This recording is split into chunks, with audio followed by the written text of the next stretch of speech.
بسم الله والحمد لله والصلاة والسلام على رسول الله. أما بعد فأعوذ بالله من الشيطان الرجيم. بسم الله الرحمن الرحيم. يا أيها الذين آمنوا اتقوا الله وكونوا مع الصادقين.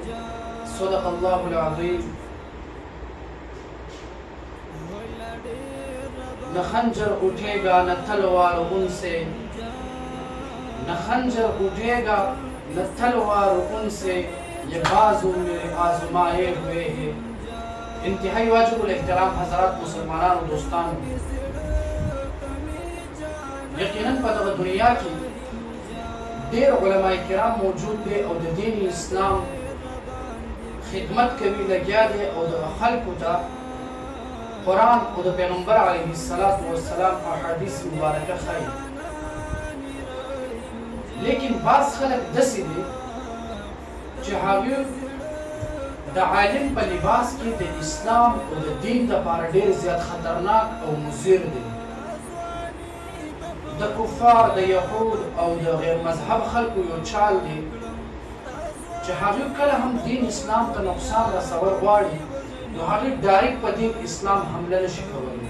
ज़का हमें पता है कि पैगंबर अलैहिस्सलातु वस्सलाम दगा वरसा दिला जुंदी और खासकर उलमाए दीवान जिक्र मौजूद भी बेसुद दीन इस्लाम वाले डायरेक्ट ज़ाहिरतन हमलावर के लिए नशि चाच पर दीन इस्लाम वाले हमला करेगा हमें नुम और निशान में चौकड़े दे उलमाए दीवान शोर के दगा अंग्रेज़ों दगा चाल दा چې هغه خو راځي ډایرکټ د دین اسلام حمله ورکېدل نشي، نو هغه د عالمانو په جامه کې ډوپلیکیټ د عالمانو په جامه کې هغه خلک چې هغه ایمان او د اسلام او د دین نه لري هغه خلکو ته د عالم لباس واچوله او هغه خلکو خپل دغه ایمان په $100 باندې خرڅ کړله او د دنیا په دغه عيش او عشرت او موج او مستی لپاره هغه د اسلام توهین او سپکوالی او د اسلام او د علماء کرام خلاف کولو ته غاړه کېښودله.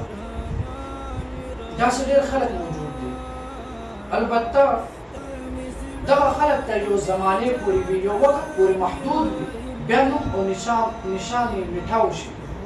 اوس دغه یو کس دی چې زما په خیال نوم د حضرت علي، غالبا حضرت علي رباني، دا حضرت سے محترم وس د عالم په جامه کې ناست دی او د خلکو په ذهن کې د علماء کرامو نفرت او د علماء کرامو سره بغض او کینه اچول غواړي.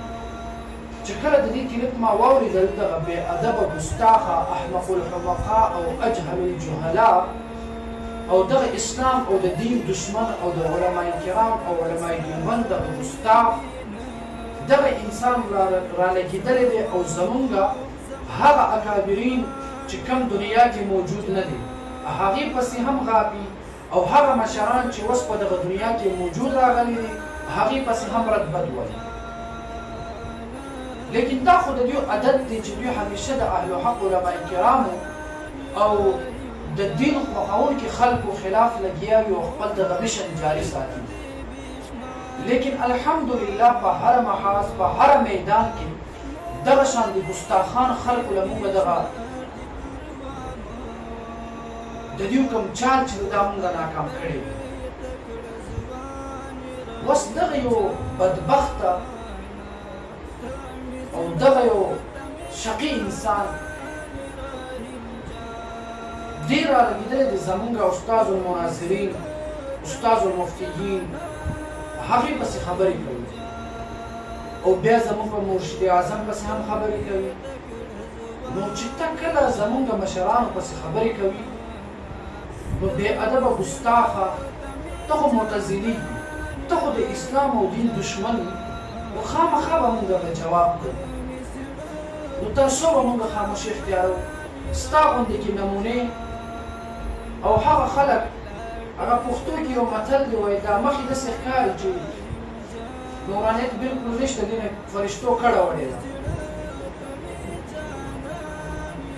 نو داسې بې نوره خلک هم راشي او زمونږ مشرانو پسې خبرې کوي نو خامخا به مونږ خفه کېږو. نو حضرت صاحب محترمه دومره وکړه اوس په دغه ویډیو کې د اخلاق په دایره کې درته دومره وایم چې زمونږ اکابرین او زمونږ په مشرانو پسې خبرې مه کوه، هېڅ فایده به درته میلاو نه شي. هسې به ځان ته ګرانه کړي، هسې به خپل دغه ژوند دا به درته مشکله شي او خپل چین او سکون دا مه خرابوه. نو ښه به تا دپاره دا وي حضرت علي معتزلي صاحب چې زمونږ د مشرانو نه دغه خوله لږ کنټرول کړه او بیا نور ستاسو کوم معتزلي مشران چې دي هغې ته هم دغه عاجزانه درخواست کوم چې معتزلیان خپل دغه غپېدونکي دغه انسان په دغه خوله باندې لګام ولګوئ. که چېرته دې همیشه زمونږ مشرانو پسې داسې غپا کوي نو انشاءالله حقین کا جواب پتر سے دیں گے. مونږ ته یاد دی د کالام میدان هم مونږ ته یاد دی، د صوابۍ هغه میدان هم مونږ ته یاد دی، د پېښور هغه میدان هم مونږ ته یاد دی. او بیا ولې به مونږ ته یاد نه وي چې د مردانو په سرزمین باندې مو الحمدلله ستاسو حقیقت ټوله دنیا ته مونږ ښکاره کړی. هغه خلک یې هغه معتزلي یاست نو ښه ده خوند نه کوي چې دغه سوشل میډیا باندې راشي او زموږ اکابرینو په سرت بد وایي، زموږ مشرانو په سرت بد وایي او په خپله د دو روپو عقیده نه لري، په خپل ایمان در کې بلکل نشته. په دې بنیاد باندې ایمان کامل مې مراد دی. د اسلام او د دین خلاف خبرې کوي، د قرآن او د اسلام او د حدیث خلاف خبرې کوي، د اکابرینو ګستاخي کوي. نو یقینا چې ستا د ایمان کې هم فرق دی او فرق به ولې لري چې یو انسان معتزلي وي، چې یو انسان د اهل سنت والجماعت نه خارج وي نو خامخا به په ایمان کې فرق راغلی وي. نو بهرحال دغه یو څو خبرې مې درته د پیغام په طور باندې د ملګرو سره هم شیر کوم.